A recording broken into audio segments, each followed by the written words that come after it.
मैं हूँ अलीना खान। आज सुनाएंगे हमारी गांव की एक आंटी की कहानी। आप लोग लास्ट तक सुनिएगा, बहुत अच्छा लगेगा। ये कहानी गांव की वो सुबह आज कुछ अलग ही थी। हल्की हल्की ठंडी हवा चल रही थी। सरसों के खेतों में पीले फूल झूम रहे थे और कच्चे रास्ते पर चलते हुए हर किसी के चेहरे पर मुस्कान थी। लेकिन सबसे ज्यादा खुशी अगर किसी के चेहरे पर दिख रही थी तो वो थी हमारी प्यारी आंटी जी। आज आंटी जी ने लाल और सफ़ेद रंग की खूबसूरत साड़ी पहनी थी। हाथों में चूड़ियां खनक रही थी, माथे पर बड़ी सी बिंदी और मांग में सजा सिंदूर उनकी खुशी को और भी चमका रहा था। उनकी आंखों में एक अलग ही चमक थी, क्योंकि आज उनका इंतज़ार खत्म होने वाला था। बहुत दिनों बाद उनके अंकल जी कोलकाता से घर लौट रहे थे। आंटी जी हर थोड़ी देर में रास्ते की ओर देखती, जैसे हर कदम पर उन्हें वही दिखाई दे जाए।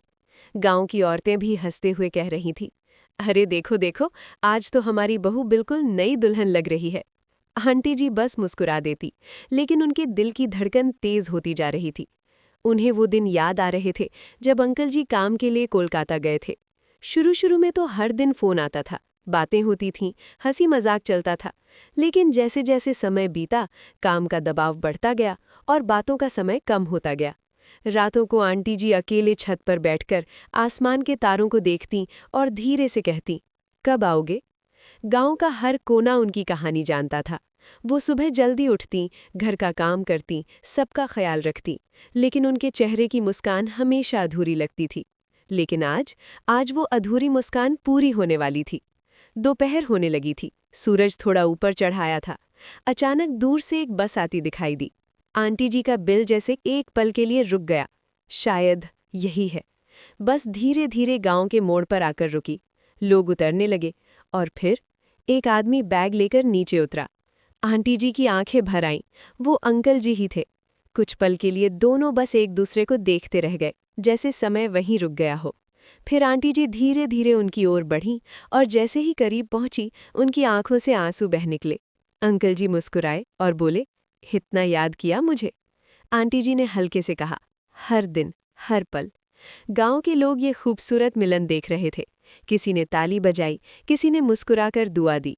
अंकल जी ने आंटी जी का हाथ पकड़ा और कहा, अब कहीं नहीं जाऊंगा, अब यहीं रहूंगा, तुम्हारे साथ।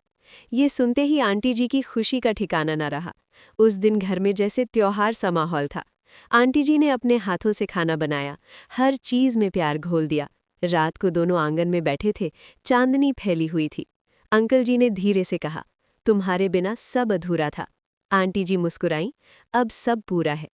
उस दिन के बाद गांव में जब भी कोई उस रास्ते से गुजरता तो उसे एक कहानी याद आती, इंतजार की, प्यार की और उस खुशी की जो बहुत दिनों बाद मिलती है। और आंटी जी, अब वो हर दिन वैसे ही मुस्कुराती थीं, जैसे उस दिन मुस्कुराई थीं जब उनका प्यार उनके पास लौट आया था। ये कहानी सुनकर आप लोगों को कैसी लगी, कमेंट में ज़रूर बताना।